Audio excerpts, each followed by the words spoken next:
show. You are watching Mother, Daughter and Follower, and I am Dr. Bhumika Banerjee.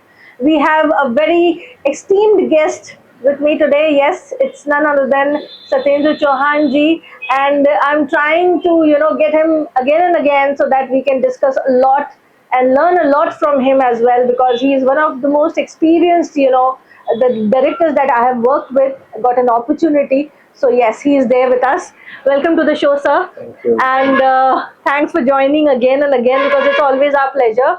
So, sir, today I want to ask that you have been associated to cinema since so long. काफी लंबा समय आपने देखा है, चाहे वो as a writer, as an actor, as a director. तो वो जो एक जमाना था और ओटीटी का जो जमाना आ गया है, हम ओटीटी बहुत बात भी करते हैं, तो आपके नजरिए से क्या डिफरेंस है, क्या इसके प्रॉस एंड कॉन्स हैं? क्या ये अच्छा है? ऑफ कोर्स कुछ नया है तो वो definitely it's for the good, right? But still, how is the adaptability with the people who have been doing that, the old kind of cinema, right? देखिए, मैं समझता हूँ कि ओटीटी के दौर में सिनेमा को कोई नुकसान तो नहीं है जी, क्योंकि अगर हम देखें, आफ्टर ऑल तो सिनेमा ही बन रहा है, चाहे वो सिल्वर स्क्रीन्स के लिए है या फिर वो ओटीटी के लिए है, तो बन तो सिनेमा ही रहा है जी. और मुझे तो ये भी व्यक्तिगत तौर पर ये भी लगता है कि जब से ओटीटी का दौर आया है, बहुत नए नए तरीके के सब्जेक्ट्स, कॉन्सेप्ट्स लोगों को देखने को मिल रहे हैं और एक रियलिस्टिक अप्रोच है टुवर्ड्स सिनेमा कि आप देख ही रहे होंगे कि ओटीटी पे इस तरह के मल्टीपल सब्जेक्ट्स हैं कि जो आज से पहले सिनेमा पे बहुत कम देखने को मिलते थे. हर एक दूसरी जिंदगी, एक हमारे आसपास क्या हो रहा है जी, समाज में क्या हो रहा है, सोसाइटी में क्या चल रहा है, क्योंकि हम कहते हैं ना कि सिनेमा जो है वो कहीं ना कहीं समाज का आईना होता है. तो उस लिहाज से ओटीटी का आना मैं नहीं समझता कि वो सिनेमा के लिए नुकसानदायक है, बल्कि अच्छा ही है. तो जैसा कि अभी आपने कहा कि this is for the benefit of cinema, so that we can reach to the maximum number of people out there, right? अगर हम उस नजरिए से देखें तो, क्योंकि हर किसी के पास शायद इतना समय नहीं होगा कि वो एक टाइम निकाल के. मैंने आपसे कहा, देखिए, सिनेमा हॉल में जाने के लिए आज के दौर में लोगों के पास समय नहीं है. बिल्कुल. और लेकिन सिनेमा के प्रति जो ललक है, सिनेमा देखने का जो रस है, वो तो है लोगों में, देखना चाहते ही है. वो एक मनोरंजन का साधन है इतने समय से. तो मैं समझता हूँ कि ओटीटी के आने से वो जो सिनेमा हॉल में जाकर ही फिल्म देखने की जो बाध्यता है वो खत्म हो गई है. लोग ड्यूरिंग ट्रैवल, ऑफिस से घर आना है या घर से ऑफिस जा रहे हैं, तो वाइल ट्रैवलिंग वो अपनी कार में देख लेते हैं फिल्म. बहुत से मैंने ऐसे लोगों को देखा है बॉम्बे में कि वो ट्रेन में, लोकल ट्रेन में सफ़र करते हैं. जितनी देर का उनका सफ़र होता है उतनी देर में वो किसी एक सीरीज़ को देख रहे होते हैं, और शायद वो रोज़ ऐसे टुकड़ों टुकड़ों में कोई एक एपिसोड एक जर्नी में देख लिया, वापस आते समय एक एपिसोड देख लिया, घर पे पहुंचते तक एक एपिसोड देख लिया. इस तरह से वो चीज़ें, जो एक कंपल्सन था कि सिनेमा हॉल में जाएंगे तो तभी हमको देखने को मिलेगा और वो समय निकालना पड़ेगा, वो मजबूरी मेरे ख्याल से खत्म हो गई है.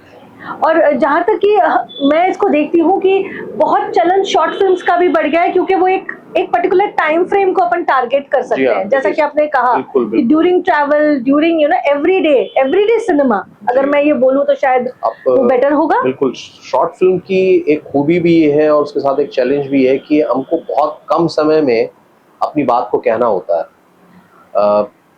या तो कहें कि संसाधन कम है, बहुत लिमिटेड रिसोर्सेज में, बहुत लिमिटेड यूनिट के साथ और क्रू और यूनिट के साथ मिलके एक सशक्त चीज़ को कहना होता है. तो मैं समझता हूँ कि फिल्म बनाने से ज़्यादा चैलेंजिंग जो काम है वो शॉर्ट फिल्म बनाना है. और ऐसी तमाम शॉर्ट फिल्म्स हैं, अगर आप देखें तो वो बहुत थोड़े में बहुत ज़्यादा उन्होंने कहा है उन फिल्म्स में जी. तो और ये जो शॉर्ट फिल्म का ट्रेंड चला है, और ये बहुत अच्छी शुरुआत है सिनेमा के लिए तो है ही, और ऑडियंस के लिए भी सिनेमा से हटकर एक नया तरीके का सिनेमा देखने को मिलता है. तो इट्स अ गुड थिंग. यहाँ मैं जिक्र करना चाहूंगी सर वेब सीरीज का, क्योंकि उसका भी एक अलग ही कहते हैं ना कि एक जोन आ चुका है, लोगों में क्रेज है, क्योंकि हम शॉर्ट फिल्म्स के आधार पर ही हम वेब सीरीज बनाते हैं, जो कि लाइक 40-45 मिनट्स का एक एपिसोड होता है लगभग। जी जी, हाफ एन आवर से half an hour to 45 minutes का एक वेब सीरीज का एक एपिसोड होता है। और वो एक चलन, मतलब कहीं ना कहीं फिल्मकार को भी मौका मिल रहा है कि आपको एक लंबा ड्यूरेशन मिल रहा है, but in bits and pieces, right? क्योंकि एक फिल्म में, एक फीचर फिल्म में हम ज्यादा से ज्यादा कितना उस स्टोरी को दिखा सकते हैं, कहीं ना कहीं हमें काफी लेयर्स पे काम करना रहता है सर। जी देखिए, इसमें क्या है कि वेब सीरीज का जो फॉर्मेट है वो मेरे हिसाब से ऐसा है कि हर कहानी का अपना एक फॉर्मेट है।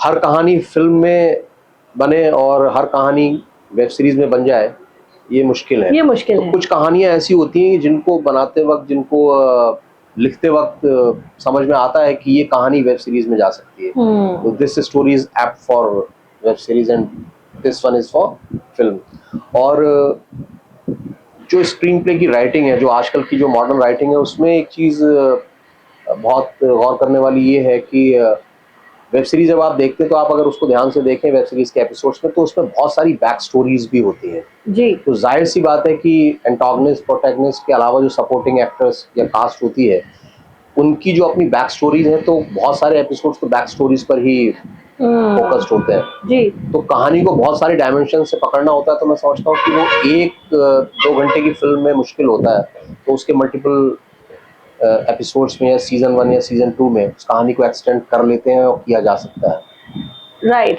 और ये सारा कुछ ओटीटी में बहुत इजीली होता है, kind of I can say, मतलब लोग उसको अपने मुताबिक देख सकते हैं, तो शायद इस वजह से ओटीटी के हिसाब से बनाई जा रही है, बहुत कन्वीनियंट है। और वेब सीरीज बस शर्त ये है कि मोबाइल में आप किसी कंटेंट को देखते हैं और सिनेमा में किसी कंटेंट को देखते हैं, तो जाहिर सी बात है उसकी मेकिंग उस चीज़ को ध्यान में रखकर ही की जाएगी कि बनाते वक्त कि किस प्लेटफॉर्म के लिए है, और ये विजुअली क्या इम्पैक्ट डालने वाली है। कि like someone is watching in his phone, तो फोन में देख रहा है, तो उसका जो फॉर्मेट है फोन के फॉर्मेट के साथ अलाइन है, या जो उसका फिल्मांकन है, फिल्मोग्राफी है, वो फोन के हिसाब से है या कि सिनेमा के पर्दे के हिसाब से। राइट। ओटीटी प्लेटफॉर्म्स के आने के बाद एक थोड़ा सा एक चलन हर चीज में कुछ नया देखने को मिल रहा है, specially the way we make films, the way we view films, है ना? तो ओटीटी में भी काफी बड़े नाम भी हैं और कुछ नए प्लेयर्स भी हम देखते हैं कि आए दिन हम देख पाते हैं कि काफी लोग इस फील्ड में नए भी आ रहे हैं। तो जब हम इसको व्यू करते हैं, जो टेक्निकलिटीज हैं, उसको आप किस अंदाज में, आपके हिसाब से आप क्या देखते हैं कि क्या चीज बेहतर होनी चाहिए और इसमें अभी भी काम करना बाकी है? देखिए, मैं समझता हूँ कि सिनेमा जो है वो अब बहुत फ्लेक्सिबिलिटी के साथ काम कर रहा है, और उसमें बहुत एक लचीलापन है कि पहले ये था कि भाई एक फला कैमरा होगा तो उसी से फिल्म शूट होगी। अब ऐसा नहीं है, सेवरल कैमराज और बहुत एडवांस कैमराज भी आ गए। Even people are making films on phone, phone के साथ भी। अभी मैंने भी लगभग 1 साल पहले गुड़गांव में एक फिल्म शूट की आईफोन पे जी। तो इट्स अ वेब सीरीज। तो बनाने के बाद जब मैंने उसका ट्रायल रखा तो किसी को मैंने बताया नहीं था कि मैंने इसको फोन पे शूट किया है जी। और सबने देखा, तारीफ की, उसके बाद मैंने उनको बताया कि मैंने इसको आईफोन पे शूट किया है जी। तो वो जो एक पर्टिकुलर फॉर्मेट था सिनेमा का कि सिनेमा को एक फिल्म कैमरे से ही शूट होना है, फिल्म को एक फिल्म कैमरे से ही शूट होना चाहिए, वो सारी वर्जनाएं टूट गई हैं और क्रिएटिविटी ज़्यादा हावी है। और अगर आपके पास क्रिएटिविटी है, if you have a good content, तो आप किसी भी फॉर्मेट पे चीज़ को बना सकते हैं। और मैंने कहीं सुना है, पढ़ा है कि जितनी महान चीज़ होगी, जितनी महान फिल्म होगी या सिनेमा होगा, वो उतना ही सरल होता है जी। और आप भी इस चीज़ पे गौर करना कभी कि आप देखें जब किसी बड़ी फिल्म को, किसी क्लासिक फिल्म को, तो हमको शॉट टेकिंग पर हमारा इतना फोकस नहीं होता जितना फोकस हमारी उसके कंटेंट और उसकी परफॉर्मेंस पे होता है। तो कहीं ना कहीं फिल्म देखते वक्त हम ये भूल ही जाते हैं कि टेकिंग या फ्रेमिंग क्या है। हमारा ध्यान तो आर्टिस्ट की परफॉर्मेंस और उसकी जो पूरा उसका कथानक है, फिल्म का जो स्टोरी लाइन है, उस पर हमारा रहता है। तो जो आपने कहा वो सही है कि ओटीटीज के दौर में एक तो बहुत सारे कंटेंट्स की बाढ़ है।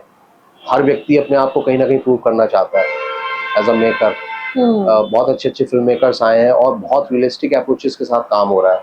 तो सिनेमा सिर्फ एक पर्टिकुलर फील्ड तक या एक पर्टिकुलर फॉर्मेट तक या स्ट्रीम तक जो है वो महदूद नहीं है। जी जी। तो now it is expanding. Yes.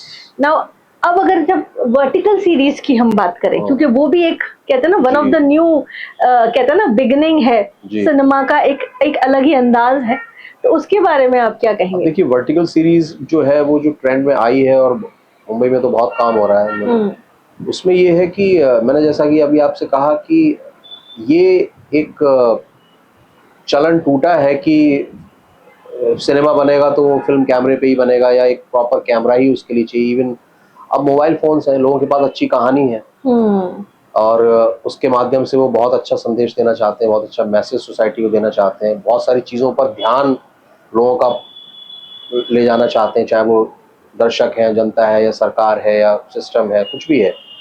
तो वर्टिकल सीरीज का सीधा सीधा मतलब ये है कि फ़ोन उठाया और एक यूनिट बनाई और एक टीम बनाकर उसको शुरू कर लेते हैं। देयर इज़ अ स्टोरी, एक स्टोरी को बनाने, लेकिन वो कैमरा सेटअप और इतना हैवी सेटअप की अब ज़रूरत नहीं है because we have advance cameras तो हैं ही, और उसके साथ साथ अभी फ़ोन इतने एडवांस आ गए हैं तो उनके साथ शूट कर रहे हैं लोग। और वर्टिकल सीरीज में कहीं ना कहीं वो बहुत ही कम कहते हैं ना कि स्टोरी वही है, हाँ, लेकिन उसको बिट्स एंड पीसेस में, हाँ, अब जैसे कि हमारी हाफ एन आवर की स्टोरी है तो उसको 2-2 मिनट के ब्रेकडाउन के साथ जी, कि हर 2 मिनट में जो है कहानी बदल जाएगी या फिर वो आगे बढ़ेगी, लेकिन वो जो स्टोरी ड्रिवन है वो 2-2 मिनट के क्लिप हैंगर्स के साथ बढ़ेगा। 1-2 मिनट जो खत्म होंगे, उसका जो नेक्स्ट 2 मिनट्स होंगे, तो ये 2 मिनट जो है इसका जो क्लिप हैंगर है, इसका जो हुक पॉइंट है वो ऐसा होना चाहिए कि ऑडियंस जो है वो नेक्स्ट जो 2 मिनट्स है उसको देखने पे मजबूर हो जाए। क्यूरियोसिटी डेवलप होना चाहिए कि तीसरे में क्या होगा, चौथे में क्या होगा, पांचवें में क्या होगा, इस तरह से story has to be engaging. तो बेसिकली कहाँ से बड़ी फीचर फिल्म से हम माइक्रो फिल्म्स पर आ गए हैं देखा जाए तो, kind of right, and way of presenting cinema. तो वर्टिकल सिनेमा डेफिनेटली अभी नया ट्रेंड है, हमने उस पर बात की, हमने शॉर्ट फिल्म्स की बात की, हमने वेब सीरीज की भी बात की, लेकिन जो बड़े पर्दे पे जाके हम जो फिल्म को देखते हैं उसका तो मजा कुछ और ही है, और वो ट्रेंड कभी भी नहीं जा सकता। नहीं, वो कभी नहीं, चाहे सिनेमा हॉल फुल रहे ना रहे, लेकिन उसका एक ऑडियंस अलग ही है। हाँ, ये तो आप मानते हैं? बिल्कुल। देखिए तो, जीवन शैली के बदलने से सिनेमा हॉल्स पे जो भीड़ जुटती थी और एक क्रेज था वो डेफिनेटली कम हुआ है, उसमें कमी आई है क्योंकि लोगों की जीवन शैली में बहुत बदलाव आया है और आज के दौर में लोगों के पास समय की कमी है, तो उस कमी को वो अपने मनोरंजन को पूरा करने के लिए, मनोरंजन के लिए वो उस सिनेमा हॉल में ना जाके अपने फ़ोन पे उस चीज़ को देख रहे हैं। लेकिन इतना ज़रूर है कि बहुत सी फिल्में अब ऐसी आ रही हैं, आपने देखी होंगी, कि जिनको ऑडियंस का भरपूर प्यार मिल रहा है और सिनेमा हॉल्स जो है वो फुल हो रहे हैं, वो आप देख ही रहे हैं। बिल्कुल।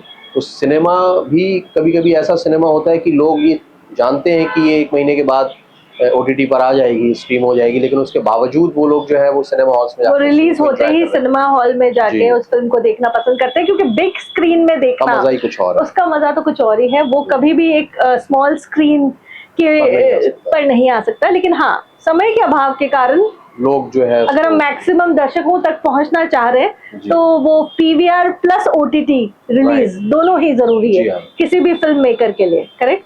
और एक अच्छी चीज ये है कि कम से कम लोग सिनेमा देख रहे हैं, सिनेमा लवर्स हैं, और वो जो सिनेमा के प्रति जो दीवानगी है वो तो कभी भी खत्म नहीं होने वाली है। बिल्कुल, चाहे लोग उसको टाइम पास के रूप में देखते हो या फिर उसको एंजॉय करते हो या उसमें उनको कुछ सीखना है या कुछ भी है, लेकिन सिनेमा एक ऐसी चीज है जो एवरलास्टिंग है।